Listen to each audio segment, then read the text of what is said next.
My Dirty Little Secret, Stigma, Part 1. This is my true story. Am I sane or not? Am I going through a spiritual battle, or is this really happening? Most of us believe there is a world outside of our world, but when faced with opposition, unreal scenarios to the one suffering, it is undoubtedly real. I often wonder how much of what I go through mentally is a spiritual attack, or how much is just my imagination gone wild. It's a daily battle of the mind. Good versus evil. What choices will make today? My sister says everyone hears voices. It's just a matter of what voice that person chooses to listen to. But what happens when that voice becomes many? Not just one voice deciphering good or evil, but many voices who decide it is their right to make choices for you, or abuse you mentally, telling you who they think you are and what you should do.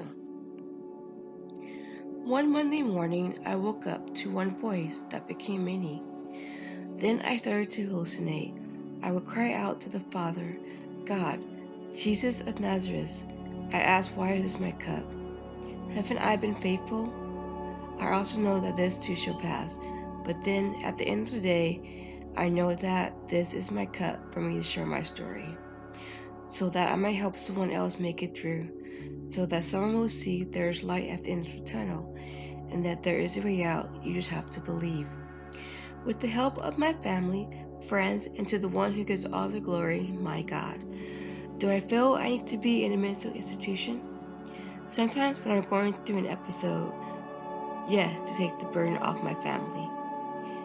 Then, eventually, I become catatonic, in layman's terms, not all there, coma-like state.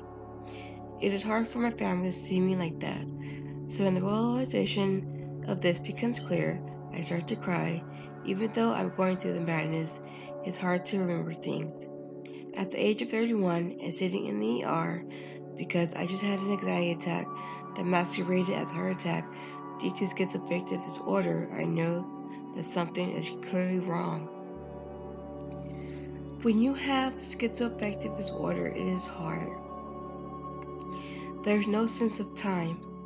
I could look at the calendar, go to sleep, and wake up, and it's a month later.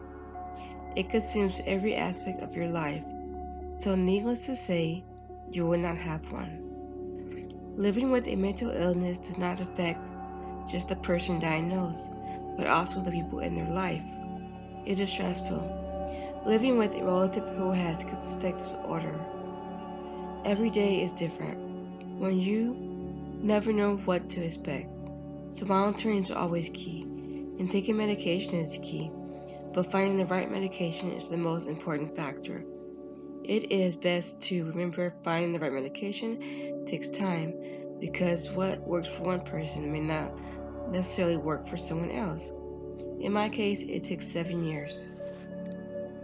So with much prayer and knowing that God is with me, lightens the load even though it's heavy.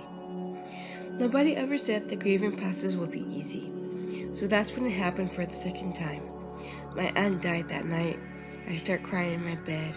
Then my mind snaps. I hear a voice telling me there's nothing left for me here, on earth that is. The voice said he is an angel, and that his mission is to take me to the other side.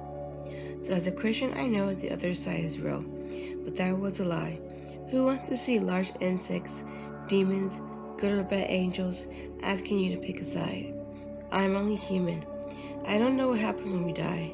All I know is that I am a Christian, and through my faith, I believe I will go to heaven. My sister said, is the food talking to you again? What is it saying this time? What do you think you're eating? She asked. Then she said, why are you letting the enemy win? My mom said, it's just Satan trying to use your fears against you. In a sense, I truly believe we are always going through a spiritual battle. My sister says, some people are susceptible to the unknown. I don't know if that's true, but when you have schizoaffective disorder, every sense is grander, so the unknown was blurred in my perception of reality. I'm sitting in the parking lot of the doctor's office in tears. The doctor turned me away. There is nothing they can do to help me. I told the doctor I heard voices again. I just needed to get some sleep. I went there for sleeping pills. Then to no avail, the doctor says, I'm sorry, but you have to go to your mental health doctor. If you ever need a physical doctor, please come back and see me. I was devastated because I did not want to go to the mental health office. Then I will have to admit that even with the proper health, taking vitamins and exercising, I am mentally ill. Schizoaffective disorder is hard illness because each episode I believe that what's happening in my mind is real. This time my family put a lock on my door for fear I would run off to God knows where. So I packed my bags and I was sitting in my car for hours in the garage until they found me. My family refused to put me in a mental hospital. Continue to part 2.